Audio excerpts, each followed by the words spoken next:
Hello, everyone. It's Shane Kanto, your Wasteland reviewer, and welcome to Lost in the Wasteland, my weekly interview show where I learn a little bit more about somebody else's perspective on movies.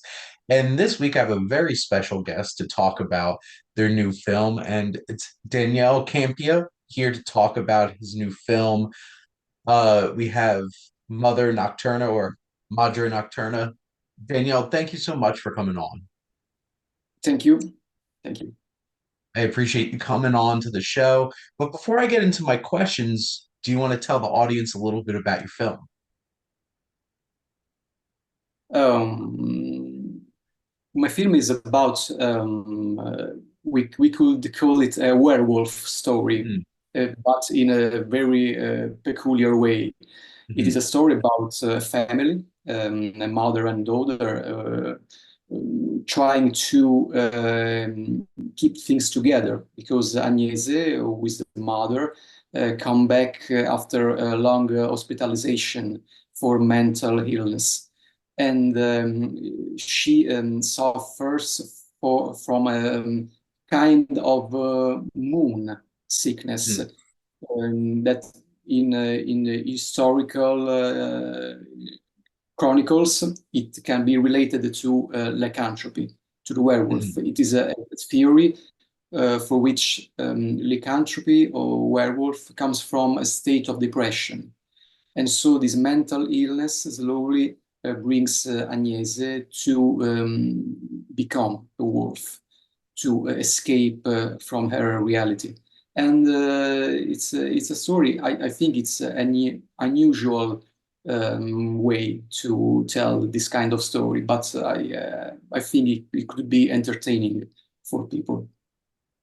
Absolutely. I got a chance to check out the film, and it's certainly a truly unique, very visceral, and visually very engaging cinematic experience and approach. I'm a big fan of like werewolf stories and stuff like that, and I thought this was a really cool, very interesting, different kind of approach to it that had a lot of emotion and some rich themes to go along with it.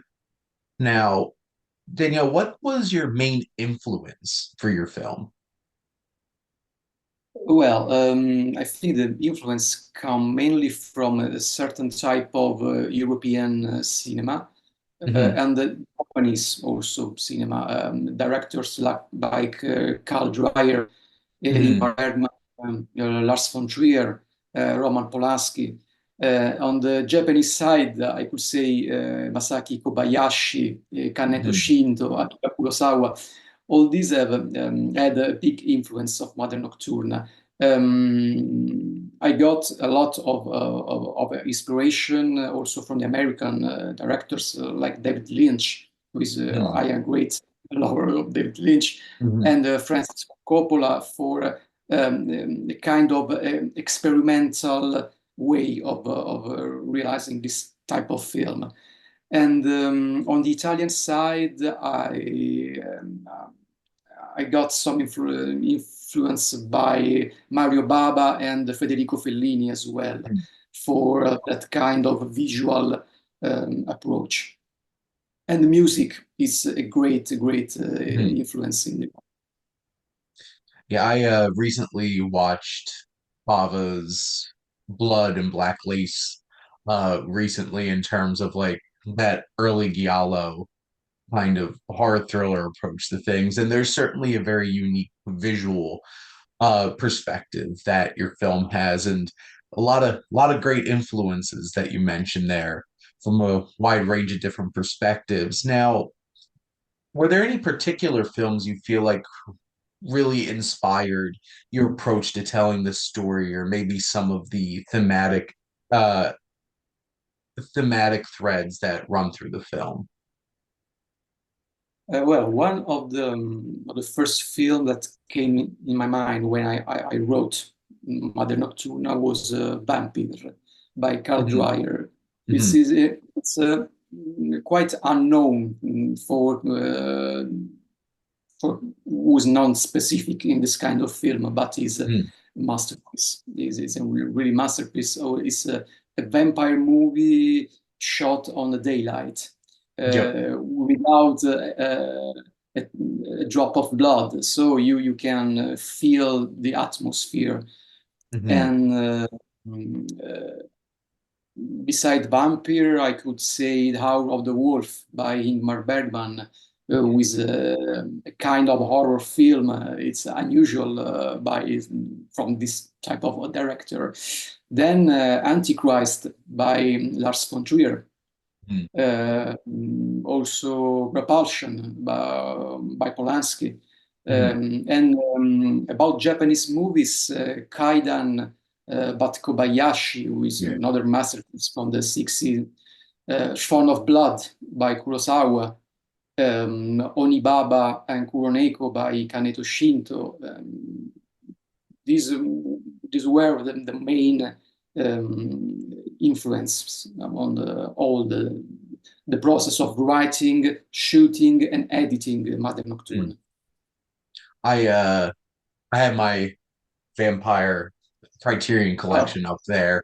It's uh great. it's certainly a very unique approach to like a quote unquote creature feature where it's like you don't lean into seeing the vampire. It's all that building attention and that mystery. And I could definitely see that influence in this film in terms of that building up of the werewolf and that tension and everything. And you mentioned a lot of great films there. I recently watched Quiet On for the first time, and that's such a fascinating approach to like old ghost storytelling and horror storytelling and stuff. And especially like Repulsion and films like that, it's that atmosphere that really builds up a lot of the tension, and you can definitely feel that in your film. Now, the filmmaking process is it's a challenging thing. There's a lot of roadblocks that come into the way in your way. But what do you feel like was some of the biggest challenges that were in your way in terms of getting this film made? Well, we shot the film during the pandemic, Mm. in the middle of lockdown, so it was really Mhm. difficult to keep on going, because Mhm. one simple delay or stop could have been the end of the Yeah. production. We had also a small budget, and so every aspect of the production was carefully planned Mhm. to avoid waste of money. And I had a crew of very few people. We were not more than a dozen, including the actors on the set. And Mhm. that was very challenging, but also beautiful, because we were all very close knit together, and the shooting process was very rich in creative ideas. And some of the ideas came out on the set from the actors, or from Mhm. the specific moment of the day. I remember one day we were shooting a scene outside, and on the script we needed the wind, but there was Mhm. no wind at all. And suddenly, as we began shoot, the wind came, and it Mhm. was a terrific wind, very very strong. So it and nearly destroyed all the stuff we had outside. But there was a moment like that gave life to the Mhm. process. Yeah, I feel like there's going to be a whole entire generation of filmmakers who are like, well, yeah, I made movies through the pandemic and Yeah. all the challenges that came through with all of that. And I know your film has a very small, tight-knit cast to it, so that must have been a very interesting experience and also a very intimate one in terms of that collaboration and working together. And, sometimes you just hope for some wind to run through, and sometimes it works out that way.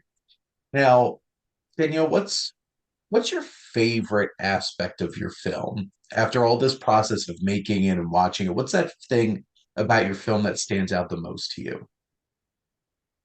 Well, I think that it's the relationship between Mhm. music and visual, because music and sounds dictate every aspect of this film. Mhm. not only the editing or the music itself, but also the rhythm, the dialogues, tempo. Mhm. It is the very heart of the narration. And the whole story is also related to the music Mhm. about the plot. We have the opera Norma from Vincenzo Bellini, which tells the story of a mother and daughters, a priestess of the moon. So it is very all related. Also, the music from Arcangelo Corelli, the theme of the madness, Mhm. who pervades all the film. So the connection between music and image is very strong, and I could say that music is another actor in the film. Mhm. I think this is the most interesting aspect of the movie.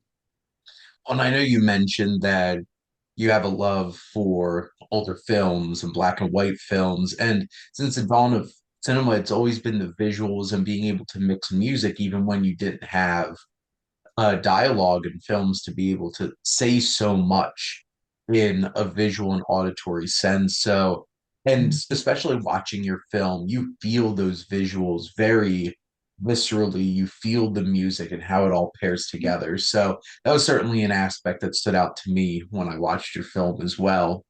Now, my last question specifically about your film is what's your biggest reason why audiences should go check out your film? Well, I think the main reason is because Mother Nocturna is an unusual film Mhm. that adapts the theme of the werewolf and lycanthropy under a new psychological perspective. So I think it could be an interesting experience for the audience, and I hope it could be also entertaining. But this Mhm. kind of approach on the werewolf, I always try to make film that I would love to watch as a spectator, and Mhm. I think this kind of perspective it could be um, very nice to. Awesome. I, after watching the film, cinema's been around for over 130 years, and sometimes it's hard to find like a fresh take on something.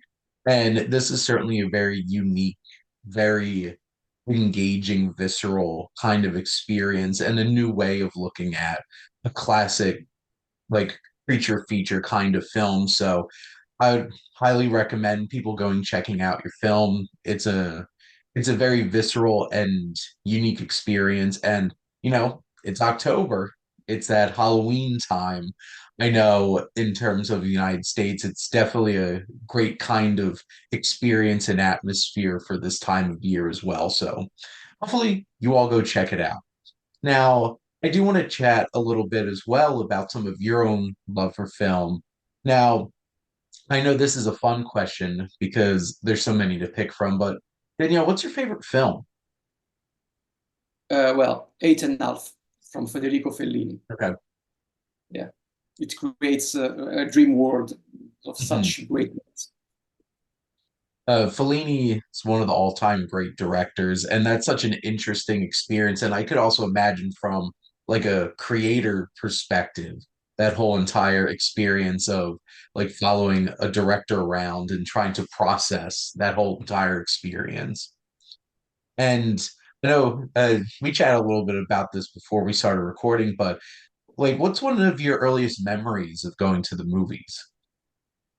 The first memory I have is in a theater watching Indiana Jones and Temple of Doom with my Mhm. father. It was a very great experience for a little kid as I was. Mhm. My father was a collector of film in VHS, so I had the opportunity to watch a lot of stuff during my Mhm. childhood. One movie I remember more than others is Metropolis by Fritz Mhm. Lang. That kind of visual style impressed me a lot, even I was too young to understand the whole plot.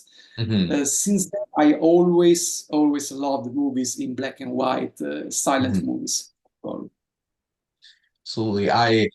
It's a, I, it took until I think it was Kingdom of the Crystal Skull for me to see an Indiana Jones movie in a theater. Because to be frank, I wasn't born yet when the first three came out, but I they were films that I watched a lot growing up, and I feel like those films are such special movies, especially for young people getting drawn into film and just the wonder and the adventure of it. I honestly, my personal favorite Steven Spielberg film is The Last Crusade. I just love that Yeah. film so much. And I also have a big appreciation and love for Metropolis. It's something that I watched when I was a teenager, and I have my Kino Lorber DVD of it, and it's such a fascinating film. And like you mentioned, like even if you're not old enough to understand what's going on in the plot, it's such a unique visual experience and has such iconic elements to it. It's such a great film, and especially if you're looking to expand your horizons in terms of like older films and international films, that's definitely one I would recommend as well. Now, Danielle, do you have a particular favorite genre of movies? Yeah, I don't have a particular genre, Mhm. but I love all kind of unsettling film, Okay. perturbating movies. These Hmm. include horror, of course, but also black comedy, Yep. or grotesque, or drama. So I love all this kind of atmosphere Yeah. rather than the genre itself. Yeah, you can definitely tell from watching your film that's something that really clicks with you because Mother Nocturna certainly digs underneath your skin and everything. And film has that ability to, make us feel uncomfortable and put us in situations where we have to confront things that maybe we wouldn't normally in our day-to-day lives. And that's something special that certainly film can do. Now, I know you mentioned a lot of filmmakers that influenced your film, but do you have a personal favorite filmmaker? Yeah, the list will be very long, but Yeah. if I can say just few, I would Mhm. say Federico Fellini, of course, Mhm. Roman Polanski, Mhm. Stanley Kubrick, and David Lynch. Um, the first four, Mhm. um the monsters of the. Yeah. Uh, yeah, yeah, Yeah, absolutely. Fellini, one of the greatest filmmakers of all time, and also a very iconic Italian filmmaker at that. And it was very interesting watching. I know at least they released it on Paramount Plus here in the United States, Apartment 7A, which was a prequel to Rosemary's Baby. And just sitting there watching it, I'm like, I enjoyed the film enough. And it's just like all I could think of was like going back and watching Rosemary's Baby. And that is such a very unique and impactful kind of film that is a slow burn, but you feel that atmosphere every step of the way. I'm also a humongous Kubrick fan. He's one of my favorite filmmakers, and 2001: A Space Odyssey is one of my favorite films. I'm a big sci-fi kind of person, and he was certainly one of the greatest craftsmen in terms of film. And Lynch is such a unique filmmaker, and I could definitely see some of those influences in your film in terms of taking the more abstract approach visually and experientially to a topic. And even if you don't like one of his films or honestly get one of his films, it's always such a unique experience in terms of taking that all in. Now, thinking about in front of the camera, do you have any particular favorite actors, actresses? Oh yeah, my favorite actor of all time is Gary Oldman. Hmm. I love Gary Oldman. I adored him in every role he made. He expressed a tremendous power, Yep. and he gets better and better as he gets old. So it's always it's a pleasure Hmm. to watch his films. And my favorite actress, I could say two Italian actresses, great, Silvana Mangano and Monica Vitti. They were so Hmm. intense and beautiful. They passed away years ago, but they made a lot of masterworks from the 60s Italian Hmm. cinema. And, great, great actress.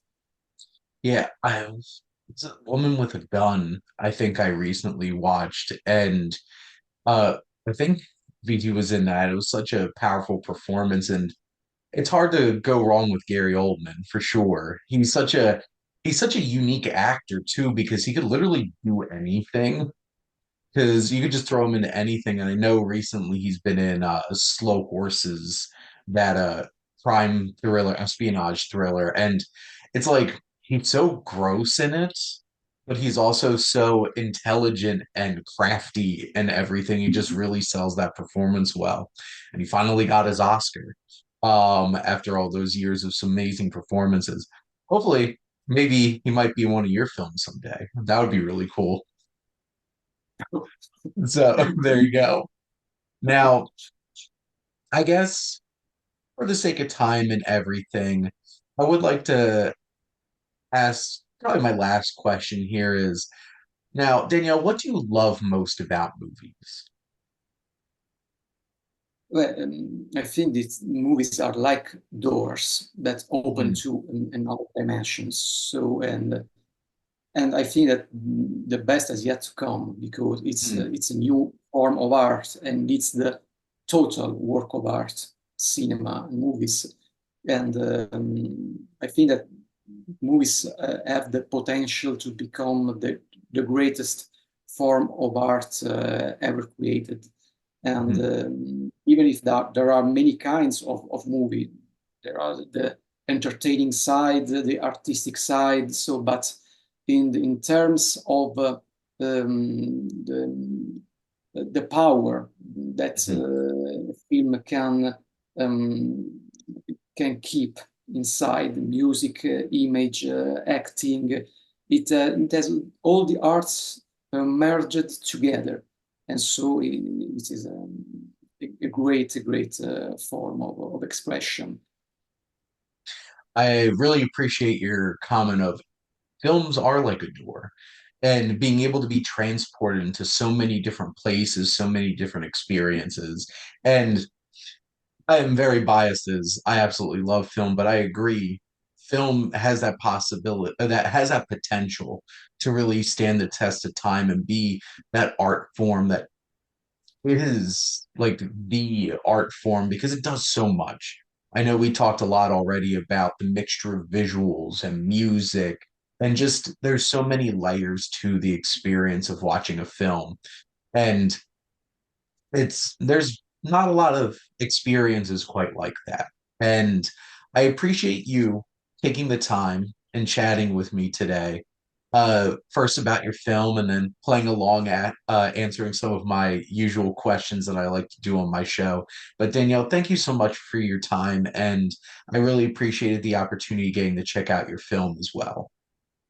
Thank you. It was a great pleasure talking Mhm. with you. Absolutely. And please make sure to go check out Mother Nocturna when it comes around, either in a theater or once it gets onto VOD or streaming. But thank all of you out there for always tuning in and supporting your Wasteland reviewer.